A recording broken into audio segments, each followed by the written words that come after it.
सबसे पहले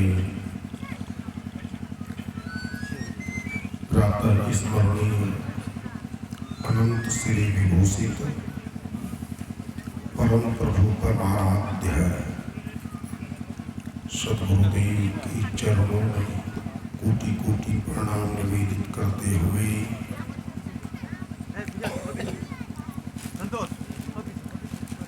आदरणीय मंच अध्यक्ष महोदय, संचालक महोदय,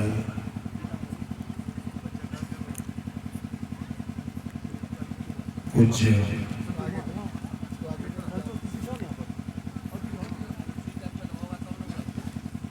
श्रद्धेय संत श्री ओम बाबा, अन्यान सभी संत गुरुजनों,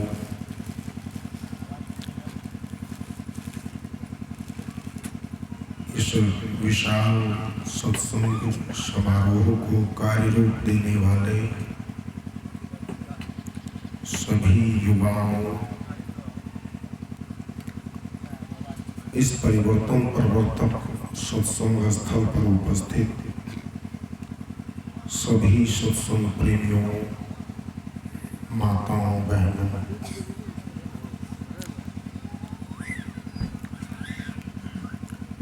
मुझे बहुत हर्ष हो रहा है जब इतने संतों के बीच एक साथ बैठने का सौभाग्य प्राप्त हो रहा है। और आप सब यहाँ संतों का जो मौलिक सिद्धांत है, जिस सिद्धांत की जानकारी के बिना आपके जीवन में भटकाव है, अशांति है, पीड़ा है, तो संतों के सिद्धांतों को समझने के लिए, जानने के लिए और अपने जीवन को संतों के सिद्धांत में ढालने के लिए यहाँ आए हैं। और कल से हम लोग इस ज्ञान गंगा में गोता लगाते रहे। आज दूसरा दिन है, दूसरे दिन का सत्संग सत्र में हम लोग शामिल हैं। थोड़ी देर आप सबकी सेवा, कुछ निवेदन, कुछ भजन के माध्यम से करने का प्रयास करूंगा।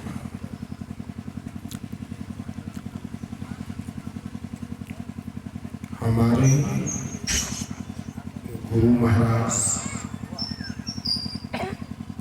ने जो जय घोष करने के लिए शब्द दिए हैं, उसको ऊंची आवाज में जय घोष करें, बुलंद आवाज में। बोले प्रेम से श्री सद्गुरु महाराज की जय, श्री सद्गुरु महाराज की जय, श्री सद्गुरु देव की जय। यहाँ जो संगम हो रहा है, इसमें गुरु महाराज ने कहा है, सत्संग रोज करो और ध्यान से करो। दो बातें पहले और बाद की बात है। झूठ, चोरी, नशा, हिंसा, व्यभिचार, त्याग की बात। सत्संग धारण करने के लिए कहा गया है और ध्यान को धारण करने के लिए कहा गया है। पंच पापों को छोड़ने के लिए कहा गया है और यह सभी संतों का विचार है, सभी संतों का मत है। गुरुवर कबीर साहब ने कहा है, आपा तजो हरि भजो नक्सिक तजो विकार, सब जीवन से निर्वैर रहो साधु मता है सार। आज हमारे जीवन में जो अशांति है, जो दुख है, इसका मूल कारण है संतों के विचारों को न समझना। हम संत के विचारों से अलग समझने की कोशिश करते हैं और अलग करने की कोशिश करते हैं। मुझे एक छोटी सी कहानी याद आ रही है, शायद हम लोग उसी कहानी के अनुसार करते हैं। कहानी है, एक बहन की शादी होती है, ससुराल जाती है और उनको भोजन बनाने की जिम्मेवारी सौंप दी जाती है।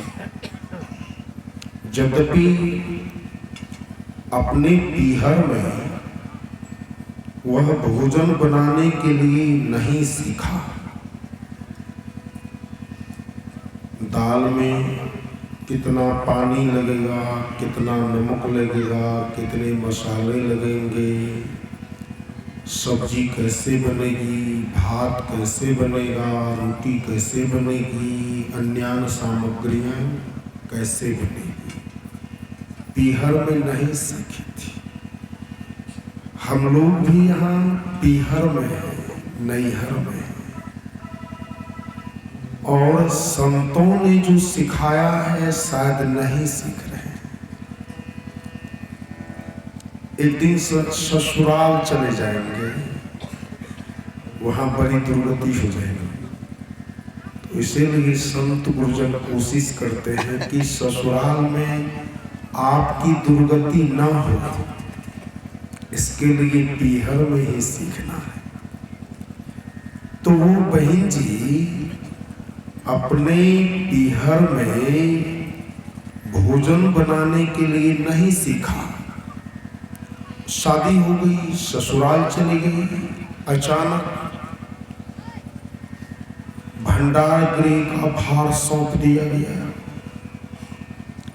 अब उनको पता ही नहीं था दाल कैसे बने, रोटी कैसे बने, सब्जी कैसे बने, भात कैसे बने।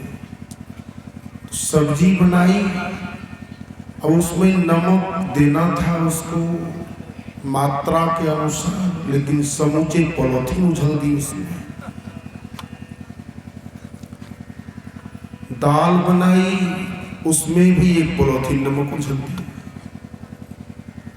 मसाले इतना डाली, हद हो गया। संत गुरुजन उबाल कर खाते हैं। हमारे पुजवर ओम बाबा तो अन्नहार ही नहीं करते हैं। तो संत गुरुजन इतने महान होते हैं, वे अपने जीवन को इस प्रकार से ढालते हैं, संयम से व्यवस्थित करते हैं, और वही संदेश हम लोगों को देना चाहते हैं। यदि एक चीज पर ध्यान दिया जाए, माताओं के लिए मैं खास करके कहना चाहता हूं, आप पर बहुत बड़ी जिम्मेदारी है, परिवार की जिम्मेदारी है और समाज की भी जिम्मेदारी है। समाज की प्रतिष्ठा की पगड़ी आप पर निर्भर करती है, परिवार की प्रतिष्ठा की पगड़ी आप पर निर्भर करती है, और स्वास्थ्य भी आप पर निर्भर करता है। आज हमारे भाई लोग जो डॉक्टर के यहाँ जा रहे हैं, इसके जिम्मेवार आप ही तो हो। चूंकि गुरु महाराज ने कहा कि प्रथम खान पान सवारो, तब रस रस सब अवगुण मारो। और खान पान को आप संभाल नहीं पाती हो, ध्यान देना है। यदि खान पान संवारो, घर वालों के लिए भोजन बनाओ, बिल्कुल सात्विक सुपाच्य और सादा बना दो। आदत मत लगाओ पुरुषों को मसाले की, आदत मत लगाओ पुरुषों को जीभ चटोर होने की। इसलिए भोजन बनाओ सादा सुपाच्य और शाकाहार। और यह भोजन जब घर वाले करेंगे, मेरे ख्याल से डॉक्टर के यहाँ तो पहली बात जाना नहीं पड़ेगा। दूसरा, 100 बरस से ज्यादा जिएंगे। हो सकता है दांत भी साथ जाए,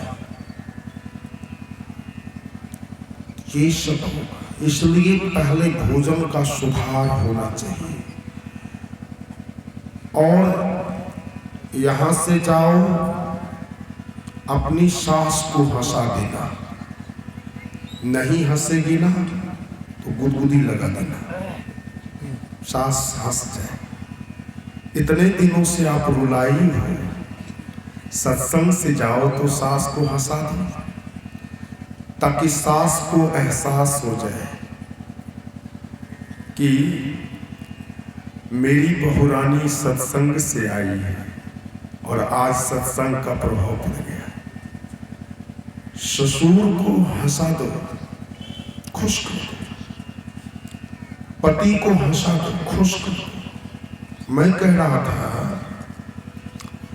कि वो जो बहन जी ससुराल में भोजन बना रही थी, भोजन का ज्ञान नहीं था, ऐसे भोजन बना रही थी। अब तो मसाला इतना डाल दे जहर जैसा बन जाए। घर वाले नाखुश रहने लगे और घर में तो पति बीमार पड़ गए, सास बीमार पड़ गई, ससुर बीमार पड़ गए, डॉक्टर के यहाँ आना जाना हो गया।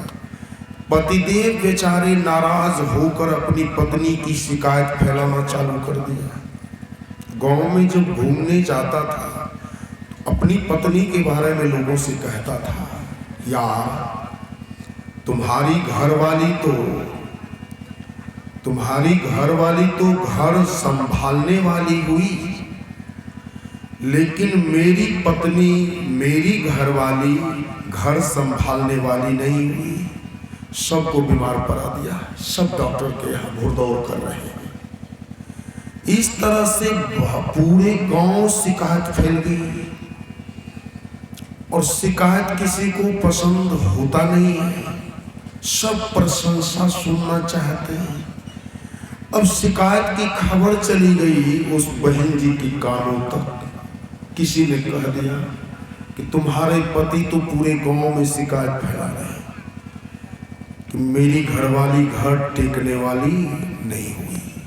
ये जो खबर मिली, चोट लगी जोर से, पति पर नाराज हो गई। पति आए, उन्होंने पति को भला बुरा कह दिया और पति से बोल दिया कि तुमने जो मेरी शिकायत फैलाए हो पूरे गांव में, मेरी घरवाली घर टेकने वाली नहीं हुई, तुम्हारे सामने में मैं दिखा दूंगी घर कैसे टेका जाता है। एक दिन अचानक वो नौजवान घूमने गया था, उसकी पत्नी सोची कि आज ही दिखाऊंगी घर टेक करके।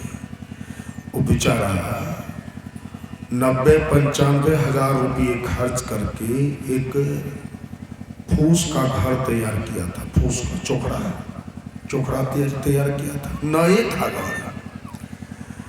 वो क्या किया, हसुआ हाथ में ले ली, हसुआ हाथ में लेकर गई और घर की टट्टी के सारे बंधनों को काट दिया। और ऊपर में जो छत था, ऊपर में जो ठाठ था, वो ठाठ के भी संपूर्ण बंधन को काट दिया। दिखाना था, घर टेक करके काट दिया उसने। बीच घर में खड़ी हो गई, खड़ी होकर के अपने सिर पर घर को तौल लिया दिखाने के लिए।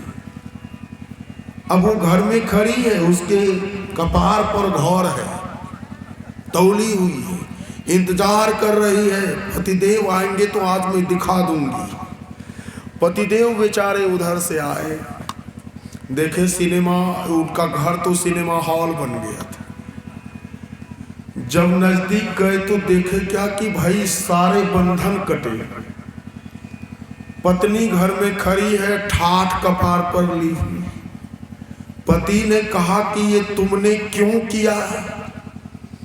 पत्नी जवाब दिया कि आओ आंख खोल कर देख लो, तुम जो मेरी शिकायत फैला रखा था कि मेरी घरवाली घर टेकने वाली नहीं है, तो तुम देख लो, तुम्हारा घर मैं टेक करके रखी हूं कि तुम्हारा दादा। बेचारे बड़े परेशान हुए और माथा पीटते हुए कहा, मेरी पत्नी कैसी हुई? मैं कहा कुछ, सुना कुछ, समझा कुछ, काम कर दिया कुछ। तो ये तो कहानी है। सारांश यह है कि अनंत अनंत काल से, अर्थात प्राचीन काल से लेकर अर्वाचीन काल तक में संत महापुरुष हमारे परिवार से ही तो निकलते हैं। क्यों निकलते हैं? दर्द होता है अपने समाज का, पीड़ा होती है अपने समाज का, कल्याण चाहते हैं, समाज को सुख देना चाहते हैं, निकल जाते हैं। ओम बाबा घर से क्यों निकले? अपनी कोई शौक थी क्या कि मुझे बहुत बड़ा भयंकर बाबा बनना है? ये शौक नहीं थी, बल्कि आपका दर्द सताया, आपकी पीड़ा सताई, सहन नहीं हुआ, निकल गए। तो निकल करके बाहर नहीं गए। जब तक पानी में कोई व्यक्ति डूब रहा है तो उसको अगर बाहर करना है तो उसके ही गिरफ्त में रहेंगे तो पार कर पाएंगे? कभी नहीं कर पाएंगे ना। तो गिरफ्त से निकलना होता है, निकल करके तब किसी को खींचा जाता है, बच जाओ। तो आपको बचाने के लिए फकीरी लिए, और कोई इच्छा नहीं है। संत की तो कोई इच्छा ही नहीं होती है, आपका कल्याण हो जाए, सुखी आप हो जाओ जी। और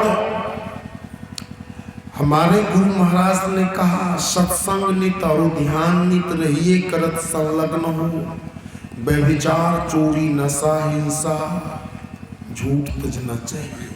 अब विचार करें, घर में, परिवार में, देश में आज से अगर झूठ छोड़ने का पंडाल के लोग ही सिर्फ संकल्प ले लें कि जितने पंडाल में बैठे लोग हैं, आज से बाबा लोगों को झूठ का जो व्यवहार इतने दिन से कर रहे थे यहीं पर चढ़ा देते हैं। तो झूठ को अगर आप संतों के चरणों में चढ़ाए तो बाकी जो भी बचेगा वो सत्य बचेगा।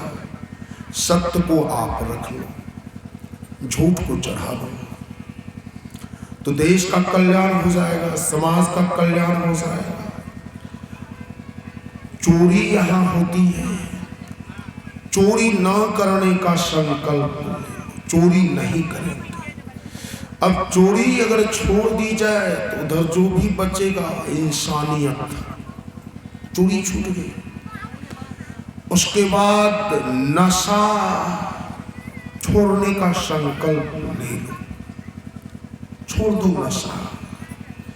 और नशा छोड़ने से तो कई लाभ होते हैं, बाबा लोग समझाते हैं नशा छोड़ने का लाभ। यहाँ पर जितने लोग हैं उसमें से हम लोगों की सेवा करने वाले जो लोग हैं, तो ये भी लोग नशा के कुछ लोग शिकार मालूम पड़ते हैं। दूसरों से क्यों कहेंगे, दूसरों पर, आप सब पर मेरा अधिकार उतना नहीं है जितना सत्संग में जो सेवा कर रहे हैं सभी युवा लोग, इन पर नजदीक का अधिकार है, क्योंकि वो सेवा में लगे हुए हैं।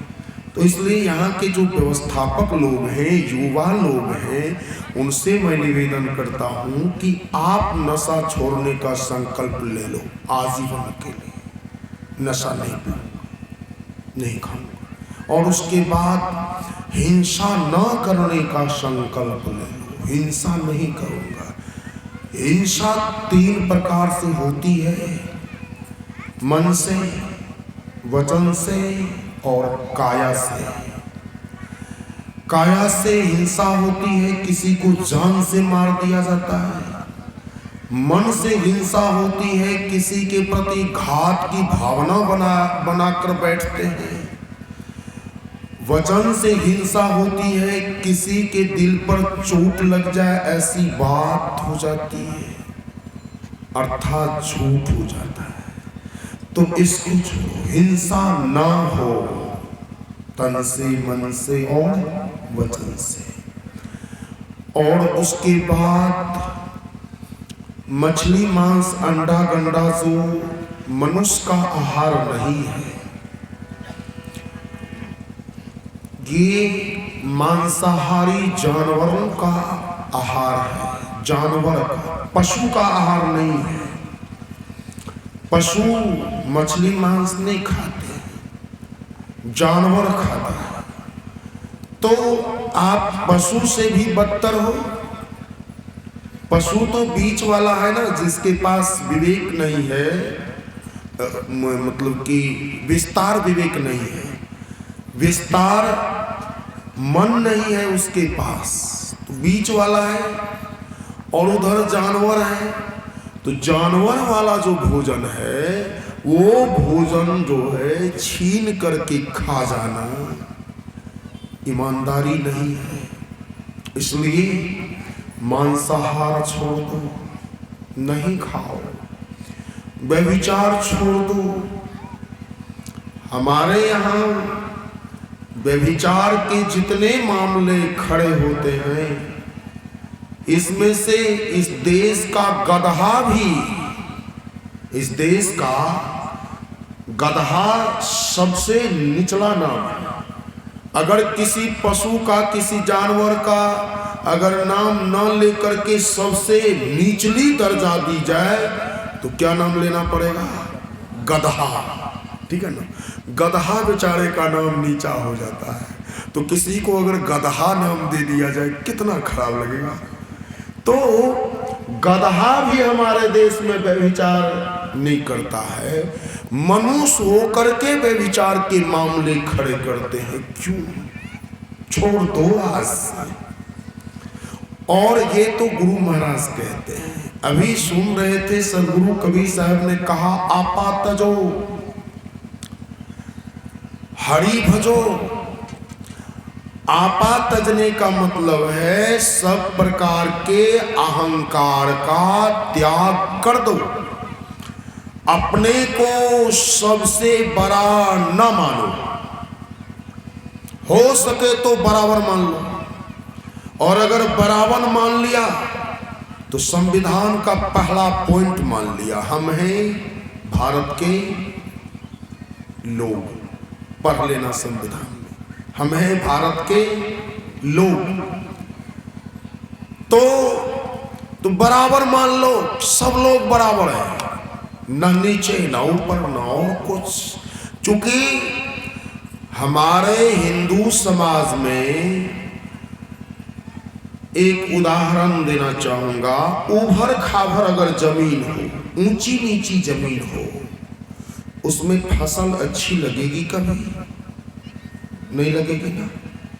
जो कुशल किसान होते हैं वो अपनी जमीन को अच्छी फसल के लिए समतल कर लेते हैं, बराबर कर लेते नहीं। तो हिंदू समाज में जो विकृतियां हैं, उभर खाभर है, जातिवाद है, वर्ण की व्यवस्था है, आज तक जो है वही व्यवस्था से चलाना चाह रहे हैं लोग। इसको समाप्त कर लो, बराबर हो जाओ, कहीं कोई दिक्कत नहीं है, तो बराबर हो जाओ। और उसके बाद किसी की बुराई करना छोड़ दो, आपा तजो, आपा का त्याग कर दो। समझ लो कि हम नीचे, हमसे और लोग ऊपर, समझ लो। ये शायद कहते हैं आपा तजो, त्याग कर दो, हरि भजो। हरि भजने का अधिकारी वही हो सकता है जो अपने जीवन में सब प्रकार के अहंकारों का त्याग कर चुका है। हरि भजो। अब हरि शब्द का अर्थ तो कई होते हैं, उसमें से एक हरि को समझ लो जिनकी तस्वीर यहां लगी हुई है, समझ लो। और हरि क्यों कहा जाता है? बंदों गुरुपद कंज कृपा सिंधु भय सिंधु। बड़ी गहरी बात। नर रूप हरि, नर रूप में जो गुरु हैं वे ही असली हरि हैं, और नर रूप वाले हरि का भजन करने के लिए आपा का त्याग करना आवश्यक है। 45 मिनट से ज्यादा तो नहीं हुआ है, 9:30 बजे कहीं से। बोले।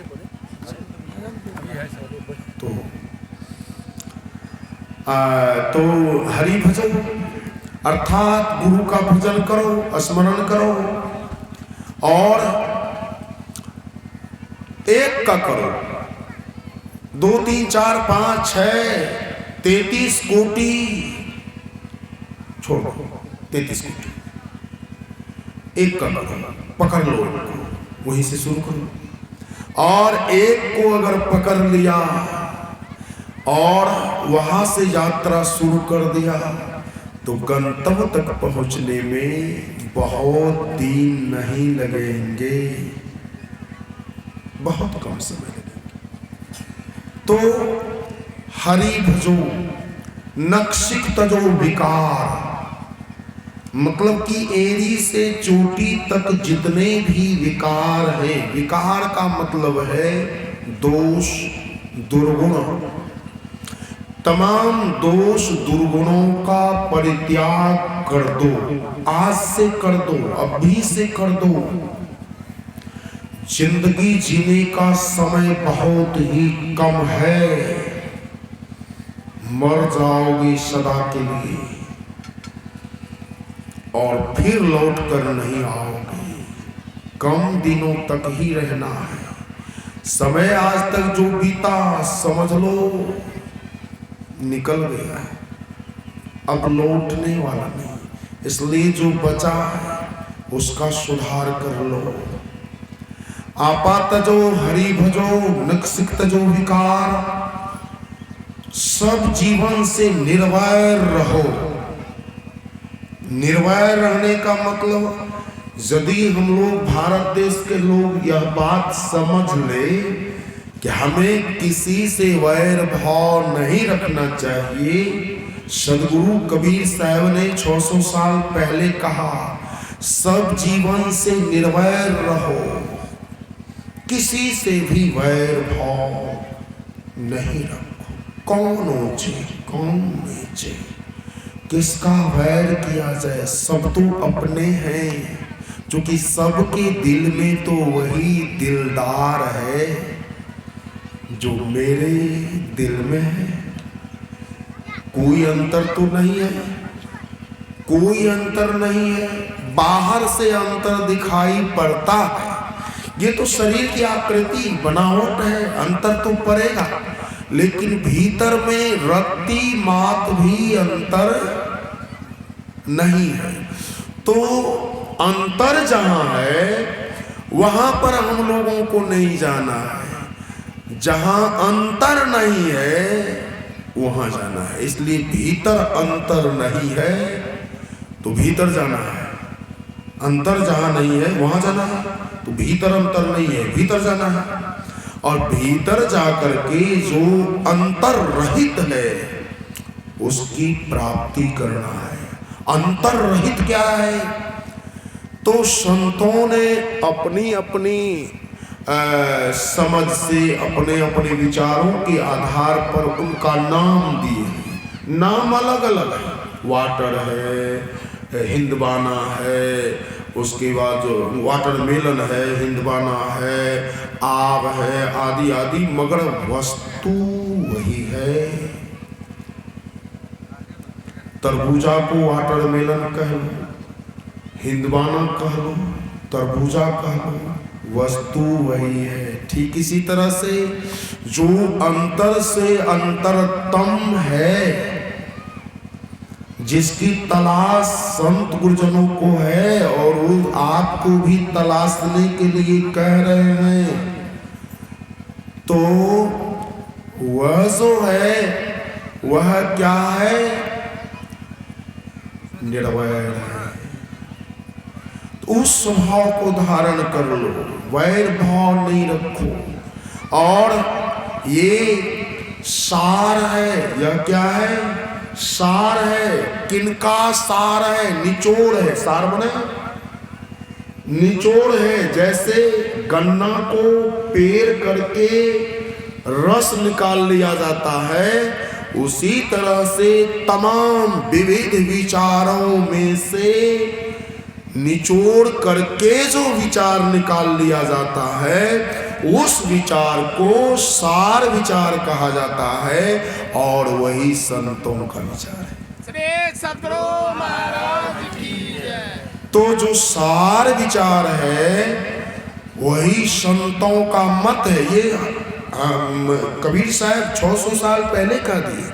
हमारे लोग जब नहीं समझ पाए, इस बात को नहीं समझ पाए, क्योंकि उस समय अंधविश्वास चरम चोटी पर था, पाखंड चरम चोटी पर था, जातिवाद चरम चोटी पर था।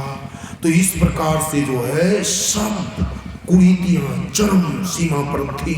उस समय कबीर साहब सबको एक कर रहे थे, तो लोग उसका फॉलो नहीं कर पाए थे। तो उसी को जिसको आप फॉलो करने से वंचित रह गए, उसी को हमारे गुरु महाराज लाकर सामने धरे। ठीक है ना? और गुरु महाराज की दीक्षा भी हुई सदगुरु कबीर साहब के ही पंथ में, बाबा देवी साहब से। बड़ी खुशी की बात है। तो हम लोग तो ये कही है भाई, समझने का फेर है। तो साधु मत जो है यही सार मत है, बाकी जो मत है वह सब असार मत है। असार मत का त्याग करना है, सार मत को ग्रहण कर लेना है, तो जीवन कैसा हो जाएगा हमारा? धन धन हो जाएगा कि नहीं? हो जाएगा। तो आइए, समय पूरा होने वाला है, ज्यादा नहीं कहते हुए सदगुरु कबीर साहब का एक भजन को मैं गुनगुना लेता हूँ, जो सबके लिए बहुत जरूरी है। और ताली का सहारा आप लोग दे देंगे, हो जाएगा? चलिए ठीक। और थोड़ा सा मैं इसमें नमक मिर्चाई मिला दिया ताकि आपको लगे 12 मसाला 13 स्वाद है। ठीक है तो बड़ा पुराना है, तो बड़ा पुराना, कोशिश कर लेता हूँ। हमारा